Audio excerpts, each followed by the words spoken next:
What is up, guys? My name is SenoritaSlay and welcome back to my channel. 1, 2, 3, 4. I told her I want you and I need you and I got you in your mind. I had to come on over because the Lord call you fine. So we are back in it again. So I asked you guys on Instagram, I think it was like a week ago, what videos you wanted to see from me, and a lot of people were saying story times, get ready with me, this, that and the third. So I said, let me just come back and do story time, something really quick. If you didn't get a chance to tell me what you want to see from me, make sure you either leave it in the comments down below, or you go onto Instagram, Snapchat and TikTok and follow me on all those social media platforms. That way you can keep updated with me regularly. Also follow me on TikTok because I'm basically a TikTok celebrity. Today I wanted to talk about my worst date ever. There's been a lot of things going on Twitter, but I'm not really going to speak about everything right now. And one of them was like a thread about what's the brokest date you've been on, or what's the brokest thing a guy's ever done on a date. So I'm going to read out a few actually. So the question was, ladies, what's the brokest ish a guy has ever done around you? I'm going to read some of my personal faves. First date, he insisted on getting a taxi. I got out first. He jumps out, shouts run, and starts running. I got back in and went home. Wait, I'm crying. Oh god, no. He made me wait in the restaurant till midnight because that was when he got paid. Took me to a fancy smancy restaurant, orders everything, tells me I can order whatever I want. Towards the end of our main meal, he asked for the manager. Turns out he thought his boy was a manager and that he would comp the meal. That was not the case. That was not the case at all. Imagine going and sit down to have a meal thinking, oh, my boy's in the back, he's gonna cover it. Your boy's not there, he's at home, Badgie. He asked me to top up his oyster after I paid for the day. Wait, this is one more. First date, we went to Creams, which is like a dessert parlour, and I was planning on getting a milkshake and a crepe, and he told me I was only allowed to order one item. To top it off, he paid the exact amount with coins. I felt so embarrassed while he was counting out the pennies at the till. Then she even went to write 7.36, 7.52, 7.52.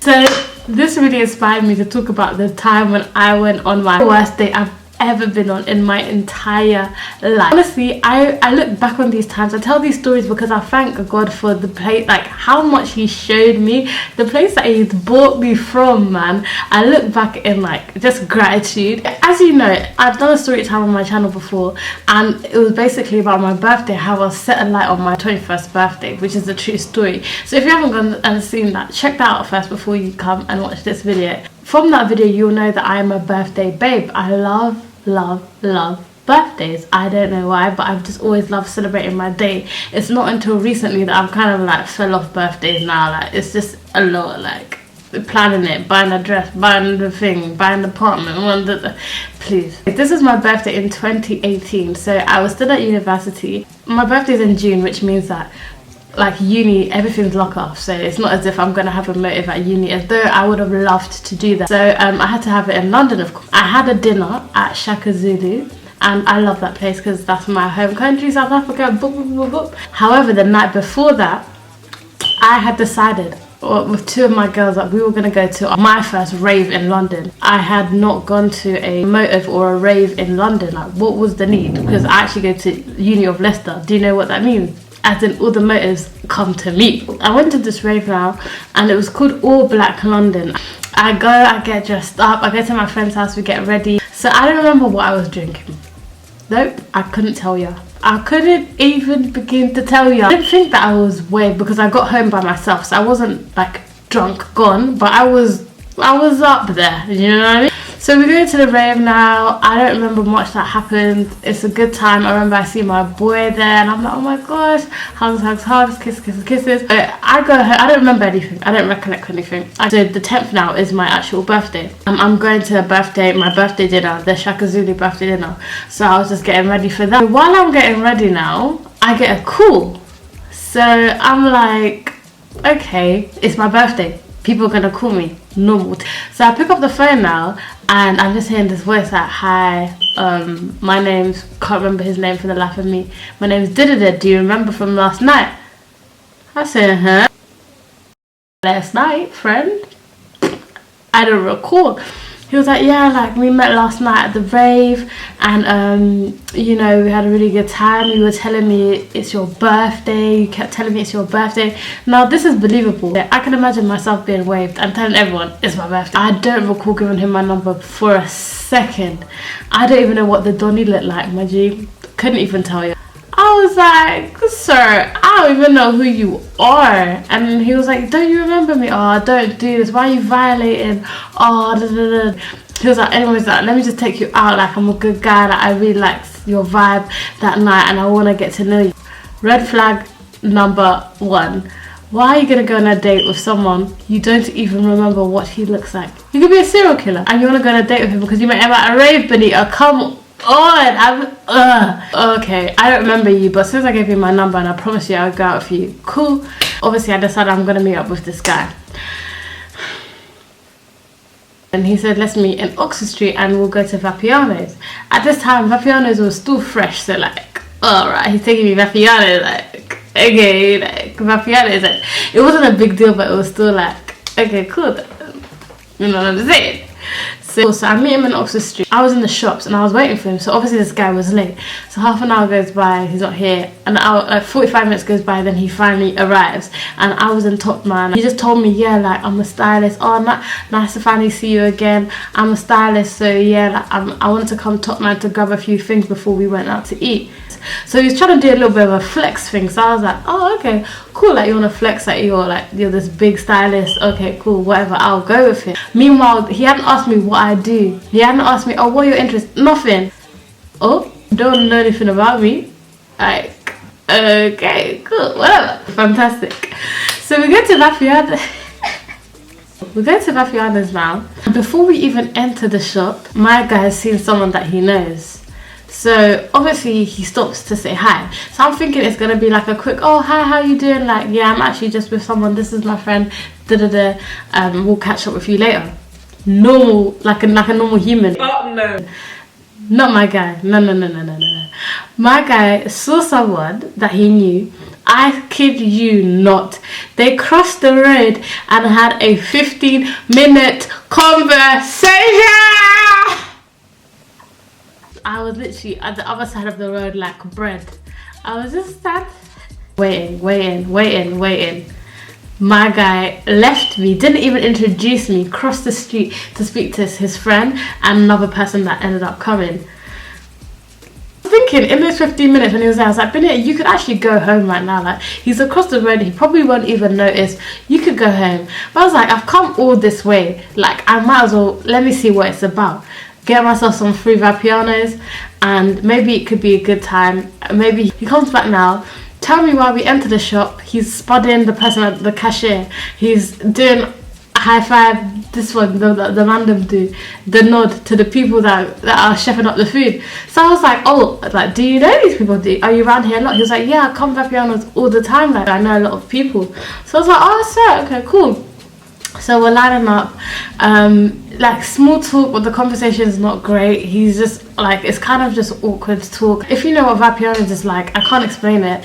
It's like a high-end fast food place. So they cook the food in front of you and it's Italian food. So you have to queue up to tell the chef what you want them to make and then they make it in front of you and that's pretty much it. So we're waiting in line now. We get to the place and then he orders what he wants. So I've been thinking about it the whole time because I was like, I've come all this way. Let me just get something that's gonna be worth my while, you know. I was like, I'm gonna get something hefty, get me? Obviously the chef says like, oh, do you want, is it all on one card? He says, is it all on one card? My guy says, oh no, separate.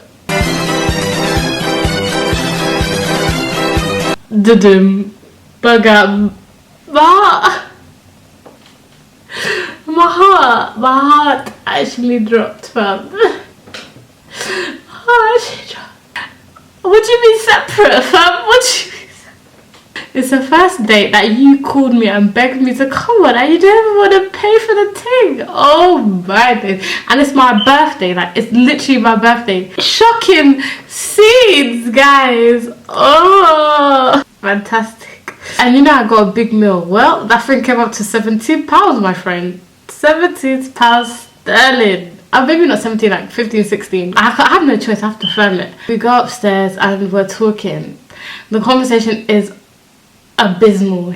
I remember he said this specifically. Oh, how big do you think your bum is? Sorry, what? What type of question is that? He then proceeded to show me pictures of girls on his Instagram and asked me, do you think your bum's the same size as hers? I'm not even capping, guys. This is a real thing that happened. I said, what? Are you smoking? Are you normal? Is it crack that you're taking that you're going to ask me when you're on a date? Is this the size? Do you think your bum's this size?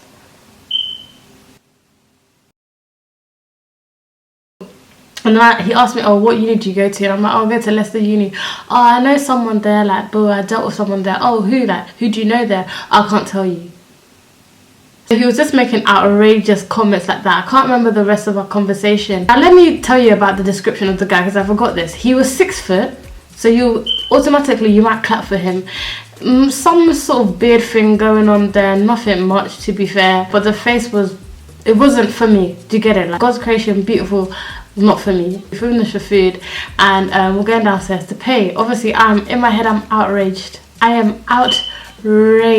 So we go to pay for the meal. Lo and behold, my guy, because he knows everyone in the shop, are they not giving him 50% discount? The cashier does not give him 50% discount. So my guy pays £6 for his meal while he watches me pay £15 sterling. The worst is yet to come. So we're outside of Fapiano's, and I don't know if you know, guys, know the area in Oxford Street, but there's like a small Tesco. There's quite a few Tesco's, but there's a small Tesco. And he says to me, oh, let's just go quickly to the small Tesco because I want to grab some things for my house or whatever. So we went to the small Tesco now. Please tell me why that guy handed me the basket to hold. What? Oh, hold that quickly for me, please. Me, Biba the fool, I'm there with the basket, just walking beside him like an idiot. Stupid. That's what I am. So I'm just holding this thing. I'm just walking. Well, it's my fate. I accepted the basket. What did I expect? He's just throwing this, that, and the third inside. So I saw a drink and I was like, okay, I'm gonna grab a drink for my journey home in it. So because I'll take the bus home from Oxford Street. So I grabbed the drink, and then he obviously the basket was getting a bit big now, so he now wanted to hold some stuff in his hand as well. So he was holding some stuff. Get into the checkout, and he was like to me, oh, can you grab that? Come again? Sorry, what? Oh, can you grab that? Like, I'm gonna just pay for this quickly. Can you grab that stuff? So, what am I grabbing? What am I actually grabbing? And then he went and paid for the things that he was holding. He left me like Boo the fool to go and now purchase the things that were in my hand. Guys, not only did I pay for my own meal, I also paid for half of his shopping. Ah! I was shocked at the events, the series of events. Why on earth did I go on stage? Give him the stuff, and I'm like, listen, I'm absolutely off. I live really close, like I live in the city, I live near Victoria. Like, do you want to come to mine? Because you haven't done enough damage, sir. There's more to be done. Is that what you're telling me? There's more damage to be done. Do you now want me to come and cook the meal? Or you want me to put away the groceries in your house? There's more damage to be done. Are you smoking something, fam? I got home, block the Twitter, block the Instagram, block the WhatsApp, blocker. I had to block him. Block Instagram, block. Block. that is my story of my worst date that I've ever been on. If you haven't subscribed already, it would mean so much to me to know that you like me enough, or like the content I'm producing enough to stick around and subscribe. Also like this video, comment and share it as well if you found it entertaining. Share it to another person. If you've been on a bad day, if you had a bad experience, please let me know. I just thank God for the discernment and the wisdom that I've used since that time to be able to now go on actual dates. That is it for this week's video. Follow me on all my socials and I will see you guys in the next one.